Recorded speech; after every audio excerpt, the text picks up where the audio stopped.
안녕하세요. 김성길 목사와 함께하는 예수님 이야기. 이 시간에는 제4단원의 268회가 되겠습니다. 본문 말씀은 마태복음 9장 9절부터 13절까지의 내용입니다. 한번 읽어보시죠. 예수께서 그곳을 떠나 지나가시다가 마태라는 사람이 세관에 앉아있는 것을 보시고 이르시되 나를 따르라 하시니 일어나 따르니라. 예수께서 마태의 집에서 앉아 음식을 잡수실 때에 많은 세리와 죄인들이 와서 예수와 그의 제자들과 함께 앉았더니 바리새인들이 보고 그의 제자들에게 이르되 어찌하여 너희 선생은 세리와 죄인들과 함께 잡수시느냐. 예수께서 들으시고 이르시되 건강한 자에게는 의사가 쓸데없고 병든 자에게라야 쓸데있느니라. 너희는 가서 내가 긍휼을 원하고 제사를 원하지 아니하노라 하신 뜻이 무엇인지 배우라. 나는 의인을 구워 부르러 온 것이 아니요 죄인을 부르러 왔노라 하시니라. 아멘. 자, 이 내용은 예수님께서 세관에 있던 마태를 부르셔서 제자로 삼으시고 그리고 마태의 집에서 있었던 이야기를 기록하고 있습니다. 이 내용 속에 우리가 참 은혜 받을 주제가 참 굉장히 많습니다. 저는 평생 성경을 연구하고 살아온 사람입니다. 40년 동안 목회를 하면서 또 그 이전에도 성경을 연구하면서 참 많은 말씀들을 연구해오고 또 책들을 써왔습니다. 그런데 이제 우리 GTS 말씀 묵상을 하면서 이 묵상을 통해서 말씀을 연구하다 보니까 전에 보지 못했던 것들, 전에 알지 못했던 것들을 참 많이 생각을 하게 되는 것 같아요. 단어 하나, 문장 하나 속에. 전에는 이렇게 보지 못했는데 이제는 묵상을 이렇게 GTS 묵상을 늘 하다 보니까 전에 몰랐던 하나님 말씀, 그 깊이 있는 은혜들을 많이 보게 되는 것 같아요. 참 행복입니다. 네, 하나님 말씀 하나하나, 단어 하나하나, 문장 하나 속에 그리고 이 속에 담겨져 있는 본질적인 부분뿐만 아니라 현실 세계에서도 우리가 얼마든지 행복할 수 있고 성공할 수 있는 비결들이 이 안에 다 담겨져 있는 것이죠. 정말 하나님 말씀은 보물입니다. 우리 모두가 다 이런 은혜를 깊이 또 들여다보고 느끼고 깨닫고 나눌 수 있는 그런 역사들이 있기를 바랍니다. 자, 오늘 주제는 복 있는 사람이라고 정했습니다. 복 있는 사람.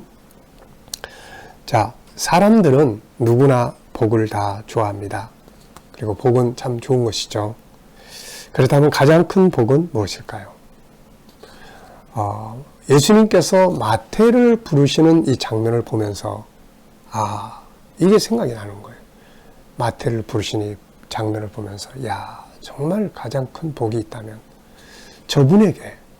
그분에게 선택이 돼서 그분이 같이 일하자, 같이 하자, 그 부르심이 아닐까 하는 생각이 들었습니다. 그래서 이 시간 제목을 복 있는 사람이라고 정한 거죠.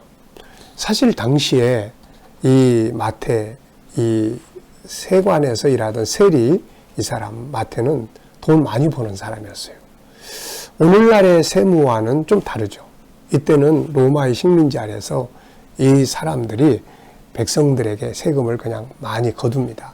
가지고 많이 착복도 하고 그리고 로마에 바치는 거죠. 그래서 이 당시에는 욕을 엄청 많이 먹고 살았던 일이죠, 이게. 그러니까 그런 속에서 돈은 많이 버는데 벌 수 있는데 이게 목적이 아니라는 거죠, 인생은. 그래서 예수님이 부를 때 아마 그냥 그 신속하게 그 좋은 자리, 돈 많이 벌 수 있는 그 자리를 그냥 싹 버려두고 따랐지 않았을까 하는 생각을 좀 해보게 돼요. 그래서 복 있는 사람이라는 게 과연 뭘까 하는 생각을 해보면서 이 시간 제목을 복 있는 사람이라고 적어봤습니다. 자, 여러분, 세상의 모든 사람들은 다 복을 좋아하고 저도 복을 좋아하죠. 그리고 모두가 다 복 이야기를 많이 합니다. 그렇다면은 가장 큰 복은 무엇일까요? 가장 큰 복은 바로 하나님 주님의 부르심을 받는 일이라고 생각을 합니다. 우리는 세상에서도 대통령이나 왕 같은 사람들이 부르면 출세했어. 성공했다고 이야기를 합니다. 그런데 이보다 더 큰 복은 바로 하나님의 부르심, 주님의 부르심을 받는 일입니다.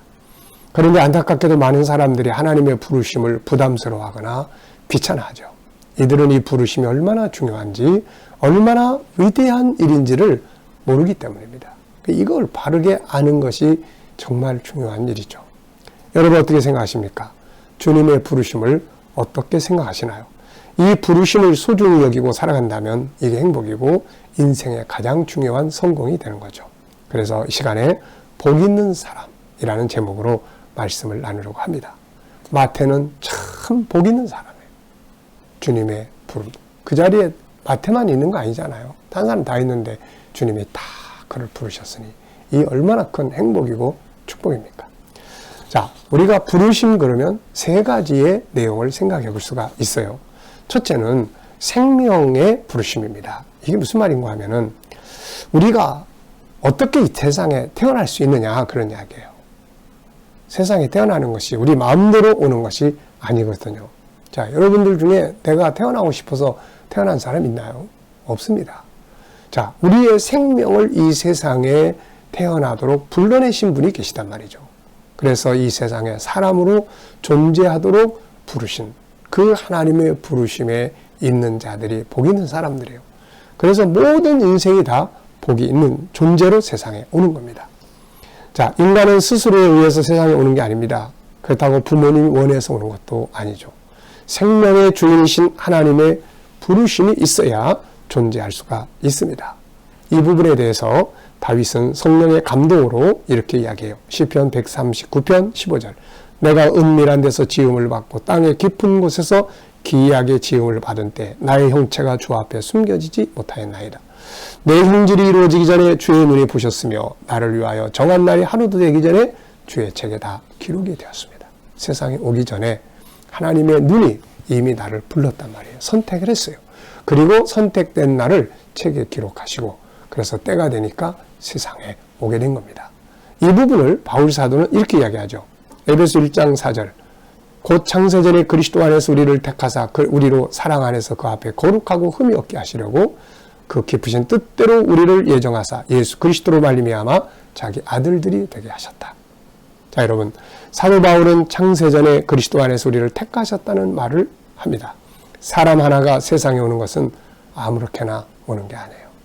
내가 원함도 아니고 부모가 원함도 아닙니다. 바로 하나님께서 우리를 불러내신 거예요. 우리를 생명의 살아있는 자리로 살 수 있도록 사람으로 불러내셔서 우리가 이 땅에 온 것입니다. 우리 모든 인간은 다 이 부름, 하나님의 생명의 부름에 초청, 부름을 받은 복 있는 사람들이 된 것이죠. 자, 두 번째는 구원의 부름입니다. 이렇게 세상에 태어나서 하나님의 생명의 부름을 받고 우리가 왔어요.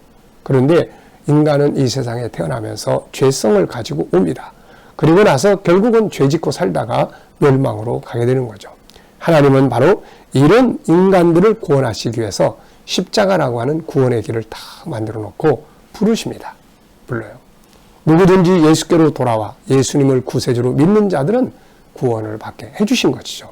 그래서 요한복음 3장 16절에 하나님이 세상을 이처럼 사랑하사 독생자를 주셨으니 이는 그를 믿는 자마다 멸망하지 않고 영생을 얻게 하려 하십니다.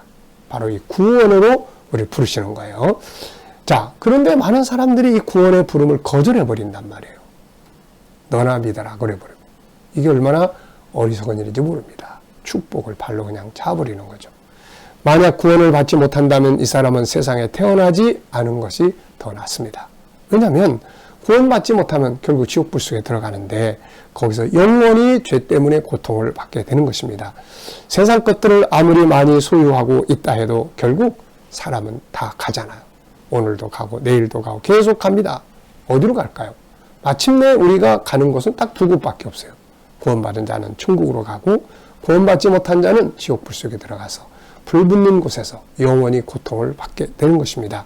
그러므로 우리는 하나님의 구원의 부르심, 초청 앞에 우리는 응답하고 순종하고 와야 되는 거죠. 이게 바로 복 있는 사람입니다. 세 번째는 이제 사명의 부르심이 있습니다.